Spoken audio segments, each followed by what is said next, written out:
Welcome to चिकबट। देखिए ये हमारा फास्ट रिवीजन का 8th वीडियो है और इससे पहले अगर आपने 7th वीडियो नहीं देखे हैं तो आपको वो देखना चाहिए।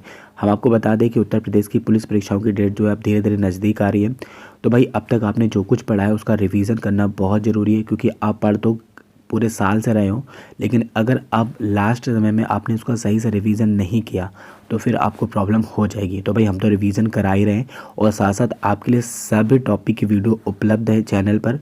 तो आप प्लेलिस्ट में जाकर अपने हिसाब से जो भी टॉपिक आपका कमज़ोर है आप उसे देख लें, जो कि आपको एग्ज़ाम में काफ़ी हेल्प करेगा। और हम आपको बता दें कि जितनी भी वीडियो उपलब्ध है हमारे चैनल पर वो सब की सब आपको एग्ज़ाम में काफ़ी हेल्प करेंगी। तो रिवीजन के लिए आप सभी वीडियो को देख सकते हैं और साथ साथ जो हमारी फास्ट रिवीजन वाली वीडियो चल रही है इनको भी आप ज़रूर देखें। तो देखिए हम लोग आज बात करने वाले हिंदी के बहुत ही सिलेक्टेड लेवल के क्वेश्चन की, और इस तरह के प्रश्न जो हैं आपको पुलिस परीक्षाओं में भी देखने को मिल जाएंगे, लेखपाल भर्ती में भी देखने को मिल जाएंगे। तो जितनी भी उत्तर प्रदेश के अंदर परीक्षाएं होती हैं वहाँ पर आपको इससे ही रिलेटेड जो है प्रश्न मिलेंगे, क्योंकि ऐसे ही प्रश्न जो है एग्ज़ाम में पूछे जाते हैं। तो भाई चलिए स्टार्ट करते हैं आज का वीडियो। और वीडियो का पहला ही क्वेश्चन क्या बोल रहा है कि निम्नलिखित में से उस विकल्प का चयन करें जिस विकल्प के आगे रचना एवं रचनाकारों का जो है मिलान है वो सही नहीं दिया गया है। ठीक है, तो आपको 4 विकल्प दिए गए हैं, इनमें से कोई एक ऐसा विकल्प है जिनके सामने रचना और रचनाकार का संबंध सही नहीं है। तो भाई चारों विकल्प आपको आने चाहिए, तभी आप इस क्वेश्चन का आंसर कर पाएंगे। पहला को आप ऑप्शन नंबर ए देख सकते हैं, लोकायतन यानी सुमित्रा नंदन पंत। तो भाई इनकी ही रचना है, ये बिल्कुल सही है। निशा निमंत्रण, तो भाई बहुत ही फेमस रचना है हरिवंश राय बच्चन जी की, तो ये भी बिल्कुल सही है। प्यासी पथराई आंखें, धर्मवीर भारती। और उर्मिला, बालकृष्ण शर्मा नवीन। ठीक है, तो देखिए हम आपको बताएं कि ऑप्शन नंबर जो डी है उर्मिला, ये बालकृष्ण शर्मा नवीन की ही रचना है। बट प्यासी पतराई आँखें ये धर्मवीर भारती की रचना नहीं है, क्योंकि प्यासी पतराई आँखें जो हैं वो नागार्जुन की रचना है। तो भाई ये ऑप्शन जो है आपका सही होगा। बात समझ में आ रही है? तो इस तरह से बारीकता क्वेश्चन को देख के करेंगे तो ही आप एग्ज़ाम कर पाएंगे। और साहित्य से संबंधित जो क्वेश्चन आज हम इस वीडियो में लेकर आए हैं ये आपको बहुत हेल्प करेंगे। याद रखिएगा कि अगर आपने साहित्य वाले पोर्शन को छोड़ दिया तो आप हिंदी में कम से कम 15 नंबर जो है भूल जाइए, क्योंकि साहित्य से बहुत ही अच्छे प्रश्न पूछे जाते हैं। ठीक है, अब देखिए नेक्स्ट क्वेश्चन की बात करेंगे कि मेरी असफलताएं निम्नलिखित में से किसकी आत्मकथा है। ये भी बहुत ही अच्छा जो है क्वेश्चन है और कई बार ये क्वेश्चन पूछा जा चुका है। क्या बोल रहा है कि मेरी असफलताएं निम्नलिखित में से जो है किसकी आत्मकथा है। तो देखिए ऑप्शन नंबर डी, बाबू गुलाब राय। ठीक है, याद रखिएगा मेरी असफलताएं बाबू गुलाब राय की आत्मकथा है और ये प्रश्न भी काफ़ी बार पूछा जा चुका है। नेक्स्ट क्वेश्चन की बात करेंगे कि बनारस अखबार हिंदी समाचार पत्र का प्रकाशन निम्नलिखित में से किस स्थान से होता था जिसके संपादक राजा शिव प्रसाद सितारे हिंद थे। ठीक है, तो भाई बनारस अखबार के संपादक भी पूछे जाते हैं, तो याद रखिएगा राजा शिव प्रसाद सितारे हिंद थे। और जो है बनारस अखबार जो पूछा जा रहा है कहाँ से प्रकाशित होता था। तो भाई अगर आप लोगों को इसका आंसर आता है तो प्लीज़ ज़रूर टिक करें, और अगर नहीं आता तो ऑप्शन नंबर बी, काशी या फिर वाराणसी। तो याद रखिएगा बनारस अखबार का जो प्रकाशन होता था वो वाराणसी से होता था, काशी से होता था, और इसके जो संपादक थे राजा शिव प्रसाद सितारे हिंद थे। ठीक है, इंपॉर्टेंट क्वेश्चन है, याद रखिएगा। एक चीज़ मैं आपको बता दूँ कि किसी भी जो है पत्र हो पत्रिका हो उसके संपादक एक से अधिक हो सकते हैं। बात समझ में आ रही है? क्यों? क्योंकि बहुत लंबे ये पत्र जो होते हैं कई सालों तक जो है चलते हैं, तो उसके संपादक बदलते रहते हैं, तो इस बात में कंफ्यूजन आपको नहीं करनी है। ठीक है, चलिए फिर नेक्स्ट क्वेश्चन की बात करेंगे कि निम्नलिखित में से जो है प्रमुख प्रयोगवादी कवि कौन है। काफ़ी अच्छा क्वेश्चन है, बहुत पूछा जाता है ये भी। निम्नलिखित में से प्रमुख प्रयोगवादी कवि कौन है। तो भाई अगर आप लोगों को इसका आंसर आता तो जरूर करें, अगर नहीं आता तो याद रखिएगा सच्चिदानंद हिरानंद वात्स्यायन, जिनको आगे भी बोलते हैं, ये प्रमुख प्रयोगवादी कवि हैं और ये क्वेश्चन भी बहुत बार पूछा जाता है। नेक्स्ट क्वेश्चन की बात करेंगे कि वल्लभाचार्य निम्नलिखित में से किसके गुरु थे। बहुत ही सिलेक्टेड लेवल का क्वेश्चन है हिंदी का ये। क्या बोल रहे हैं कि वल्लभाचार्य निम्नलिखित में से किसके गुरु थे।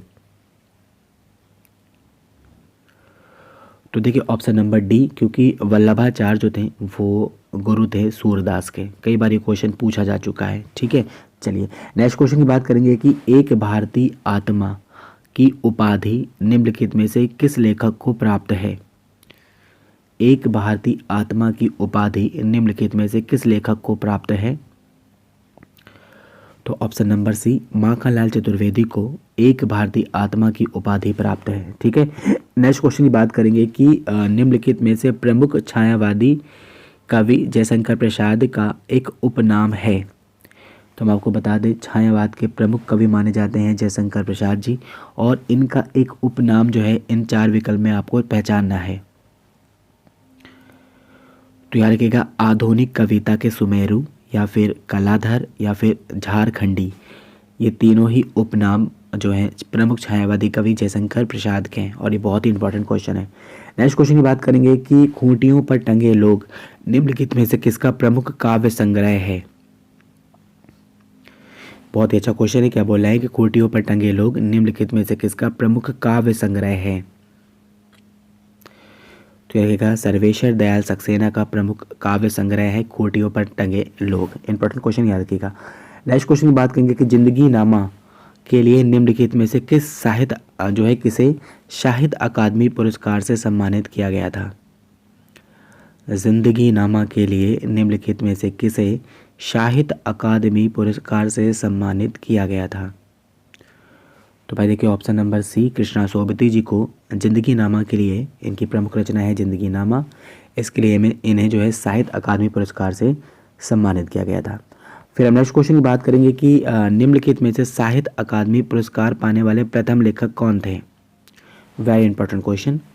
निम्नलिखित में से साहित्य अकादमी पुरस्कार पाने वाले प्रथम लेखक कौन थे? तो देखिए, आपके माखनलाल चतुर्वेदी जी यही थे साहित्य अकादमी पुरस्कार पाने वाले प्रथम लेखक। इंपॉर्टेंट क्वेश्चन याद रखिएगा। नेक्स्ट क्वेश्चन की बात करेंगे कि दो सखियों का विवाह या प्रेमा निम्नलिखित में से किसका प्रथम उपन्यास था? Very important question. दो सखियों का विवाह, या इसका नाम प्रेमा भी है, निम्नलिखित में से किसका जो है प्रथम उपन्यास था? तो भाई option number C, Munshi Premchand ji का जो है प्रथम उपन्यास था दो सखियों का विवाह। नेक्स्ट क्वेश्चन की बात करेंगे कि निम्नलिखित में से कौन सा स्थान मुंशी प्रेमचंद की जन्मस्थली है? भाई बहुत अच्छा क्वेश्चन है। निम्नलिखित में से कौन सा स्थान मुंशी प्रेमचंद जी की जन्मस्थली है? तो यार देखिएगा, ऑप्शन नंबर सी, वाराणसी जो है मुंशी प्रेमचंद जी की जन्मस्थली है। नेक्स्ट क्वेश्चन की बात करेंगे कि कवि वचन सुधा मासिक पत्रिका जिसका प्रकाशन वाराणसी से होता था, निम्नलिखित में से इसके संपादक कौन थे? तो भाई देखिए, कवि वचन सुधा की बात की जा रही है, वाराणसी से इसका प्रकाशन होता था, और इसके संपादक आपसे पूछे जा रहे हैं, जो कि एक बहुत ही इंपॉर्टेंट क्वेश्चन है। तो यार option number C, Bharatendu Harishchandra Kavi Vachan सुधा के जो थे संपादक थे। नेक्स्ट क्वेश्चन की बात करेंगे कि हिंदी नवजीवन साप्ताहिक पत्रिका के संपादक निम्नलिखित में से कौन थे जिसका प्रकाशन अहमदाबाद से होता था? हिंदी नवजीवन जो है साप्ताहिक पत्रिका थी ये, तो इसके संपादक कौन थे जिसका जो है प्रकाशन अहमदाबाद से होता था? इंपॉर्टेंट क्वेश्चन है। तो याद रखिएगा, हिंदी नवजीवन जो है साप्ताहिक पत्रिका के संपादक थे महात्मा गांधी जी। इंपॉर्टेंट क्वेश्चन याद रखिएगा। नेक्स्ट क्वेश्चन की बात करेंगे कि निम्नलिखित में से किस विकल्प के आगे उचित मिलान नहीं है? Very important question. निम्नलिखित में से किस विकल्प के आगे उचित मिलान नहीं है? देखिए लिखा है चांद पत्रिका, तो देखिए चांद पत्रिका की संपादक रही हैं महादेवी वर्मा, तो ठीक है। माधुरी के संपादक बहुत प्रमुख संपादक थे मुंशी प्रेमचंद, भी बिल्कुल ठीक है। सरस्वती पत्रिका के बाबू श्याम सुंदर दास संपादक रहे हैं, बिल्कुल सही है। कर्मवीर चंडी प्रसाद, ये गलत है, क्योंकि कर्मवीर का जो है संपादक कौन थे? वो माखनलाल चतुर्वेदी थे, ना कि चंडी प्रसाद। ठीक है, इंपॉर्टेंट क्वेश्चन याद रखिएगा। नेक्स्ट क्वेश्चन की बात करेंगे कि रामानंद निम्नलिखित में से किसके गुरु थे? बहुत ही अच्छा क्वेश्चन याद रखिएगा। रामानंद निम्नलिखित में से किसके गुरु थे? तो हम आपको बता दें, ये सभी, क्योंकि कबीरदास, रैदास और पद्मावती ये तीनों के ही गुरु थे रामानंद।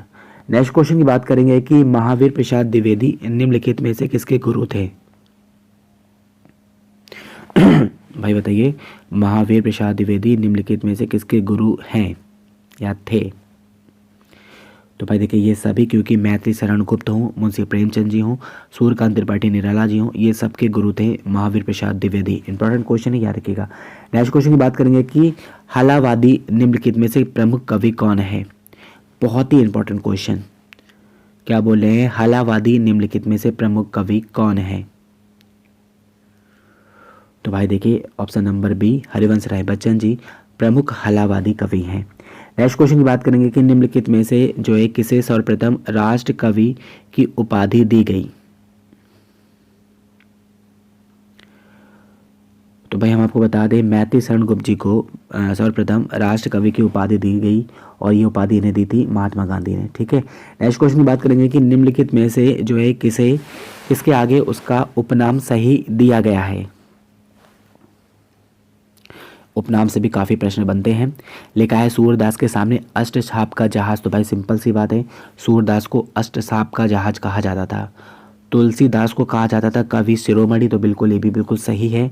महादेवी वर्मा जी को आधुनिक मीरा कहा जाता था, ये भी बिल्कुल सही। तो यानी ये सभी सही है। ठीक है, चलिए नेक्स्ट क्वेश्चन की बात करेंगे कि तद्भव पत्रिका का प्रकाशन निम्नलिखित में से किस स्थान से होता था, जिसके जो संस्थापक अखिलेश हैं। तद्भव पत्रिका, ठीक है, संपादक कौन है आपके, संपादक होगा। ठीक है, संस्थापक लिखा, ये संपादक होगा। संपादक हैं अखिलेश। तो भाई इसका जो प्रकाशन पूछा रहा है कहाँ से होता था, तो देखिए इसका प्रकाशन लखनऊ से होता था तद्भव पत्रिका का, और इसके जो संपादक हैं वो हैं अखिलेश। नेक्स्ट क्वेश्चन की बात करेंगे कि कविता वर्धनी सभा के संस्थापक कौन थे। वेरी इंपॉर्टेंट क्वेश्चन, कविता वर्धनी सभा के जो है संस्थापक कौन थे। तो भाई देखिए option number A, Bharatendu Harichand ji Kavita Vardhini Sabha के संस्थापक थे। ठीक है, नेक्स्ट क्वेश्चन की बात करेंगे कि दक्षिण भारत हिंदी प्रचार संस्था जिसकी स्थापना मद्रास में की गई थी, जो इस संस्था के संपादक कौन थे। देखिए option number D, Mahatma Gandhi ji. Important question याद रखिएगा। नेक्स्ट क्वेश्चन की बात करेंगे कि हिंदी भाषा के प्रचार एवं प्रसार के लिए प्रयागराज में नए लेखकों की एक संस्था का निर्माण किया गया था, जिसका नाम परिमल था। इस संस्था से संबंधित लेखक थे। तो देखिए भाई नए लेखकों की एक सभा थी जो कि प्रयागराज में इसका एक मतलब बनाया गया था, और क्या नाम था, परिमल। तो भाई इसमें जो संबंधित लेखक है वो कौन है, तो याद रखिएगा ये सभी, क्योंकि धर्मवीर भारती, लक्ष्मीकांत वर्मा और विजय देव नारायण शाही जी ये सब थे। ठीक है, चलिए अब हम नेक्स्ट क्वेश्चन की बात करेंगे कि निम्नलिखित में कौन तुलसीदास के गुरु थे। बहुत ही अच्छा क्वेश्चन है, निम्नलिखित में कौन तुलसीदास के गुरु थे। तो भाई देखिए हम आपको बता दें तुलसीदास के जो गुरु थे बाबा नरहरिदास थे, और अपने में ही बहुत इंपॉर्टेंट क्वेश्चन है, कई बार ये पूछा जा चुका है। ठीक है, चलिए नेक्स्ट क्वेश्चन की बात करेंगे कि निम्नलिखित में से जो है किसके आगे उचित मिलान है। लिखा है स्मृति की रेखाएं, महादेवी वर्मा बिल्कुल ठीक है। गेहूं और गुलाब, राम वृक्ष वेनीपुरी बिल्कुल सही है।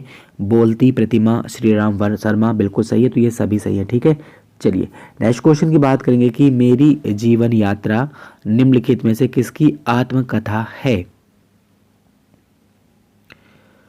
तो भाई देखिए मेरी जीवन यात्रा जो है राहुल सक्रात्यायन जी की आत्मकथा है, जो कि बहुत बार पूछी जा चुकी है।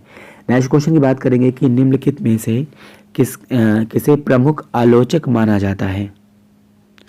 काफ़ी अच्छा क्वेश्चन, निम्नलिखित में से किसे प्रमुख आलोचक माना जाता है। तो भाई देखिए रामचंद्र शुक्ल जी को जो है प्रमुख आलोचक के रूप में जाना जाता है। नेक्स्ट क्वेश्चन की बात करेंगे कि निम्नलिखित में से किस रचना के आगे उसके रचनाकार का सही मिलान दिया गया है। साहित्य की आस्था महादेवी वर्मा की बहुत ही प्रसिद्ध रचना है, तो बिल्कुल सही है ये। अशोक के फूल हजारी प्रसाद द्विवेदी जी की बहुत ही प्रसिद्ध रचना है। पांचवें पैगंबर भारतेंदु हरिचंद की रचना है, तो भी ये सभी सही है। ठीक है, चलिए नेक्स्ट क्वेश्चन की बात करेंगे कि निम्नलिखित में से कौन सी रचना प्रमुख छायावादी कवि जयशंकर प्रसाद की है। तो भाई देखिए जयशंकर प्रसाद की रचना पूछी जा रही है, छायावादी प्रमुख कवि रहे हैं जयशंकर प्रसाद जी। तो भाई सुनहरा सांप इनकी एक प्रमुख रचना है। ठीक है, चलिए अब हम नेक्स्ट क्वेश्चन की बात करेंगे कि जयशंकर प्रसाद द्वारा रचित प्रसिद्ध महाकाव्य कामायनी का निम्नलिखित में से पात्र कौन है। तो याद रखिएगा जयशंकर प्रसाद की प्रमुख रचना मानी जाती है कामायनी, और ये एक महाकाव्य है और इसके पात्र पूछे जा रहे हैं कौन है, तो आपको बता दें ये सभी, क्योंकि श्रद्धा मनु तो इसके प्रमुख पात्र हैं और इड़ा भी इसका एक प्रमुख पात्र है। ठीक है, इंपॉर्टेंट क्वेश्चन याद रखिएगा। नेक्स्ट क्वेश्चन की बात करेंगे कि निम्नलिखित में से प्रमुख जो है छायावादी कवि हैं। तो भाई देखिए ये सभी हैं, क्योंकि जयशंकर प्रसाद हैं, सूर्यकांत त्रिपाठी निराला हैं, महादेवी वर्मा है और सुमित्रा नंदन पंत है। इनको छायावाद का 4 जो है आधार स्तंभ माना जाता है, इन चारों को। ठीक है, चलिए नेक्स्ट क्वेश्चन की बात करेंगे कि जयशंकर प्रसाद की प्रथम काव्य कृति कौन थी। जयशंकर प्रसाद की प्रथम काव्य कृति कौन थी, तो याद रखिएगा ऑप्शन नंबर ए उर्वशी। इंपॉर्टेंट क्वेश्चन है, याद रखिएगा। नेक्स्ट क्वेश्चन की बात करेंगे कि निम्नलिखित में से जो है किस काल को वीर गाथा काल भी कहा जाता है। तो भाई देखिए हम आपको बता दें आदिकाल को वीर गाथा काल भी कहा जाता है। नेक्स्ट क्वेश्चन की बात करेंगे कि कबीरदास का संबंध निम्नलिखित में से किससे है। तो देखिए भाई कबीरदास का संबंध था ज्ञान मार्गी शाखा से। ठीक है, नेक्स्ट क्वेश्चन की बात करेंगे कि कवि सम्राट की उपाधि निम्नलिखित में से किसे प्राप्त है। देखिए अगर होता कथा सम्राट, ठीक है, या फिर कहानी सम्राट, तो भाई वो हो जाते हैं मुंशी प्रेमचंद, लेकिन यहाँ पे लिखा है कवि सम्राट, तो भाई इसकी उपाधि किसे प्राप्त है, अयोध्या सिंह उपाध्याय को। ठीक है, चलिए नेक्स्ट क्वेश्चन की बात करेंगे कि महादेवी वर्मा को उनकी किस रचना के लिए ज्ञानपीठ पुरस्कार दिया गया। तो भाई देखिए महादेवी वर्मा को उनकी रचना यामा के लिए ज्ञानपीठ पुरस्कार दिया गया था। नेक्स्ट क्वेश्चन की बात करेंगे कि कुटज निबंध का संबंध निम्नलिखित में से किससे है। तो भाई देखिए कुटज जो है निबंध का जो है संबंध है हजारी प्रसाद द्विवेदी से। तो भाई ये बहुत ही इंपॉर्टेंट क्वेश्चन थे, इनको आप बस गोल के पी जाइए, क्योंकि ऐसे प्रश्न आपको एग्जाम में देखने को मिल जाएंगे। तो आई होप आपको ये वीडियो पसंद आएगी, अगर आए तो प्लीज़ लाइक एंड शेयर। जल्दी मिलते हैं नेक्स्ट वीडियो के साथ। Thank you.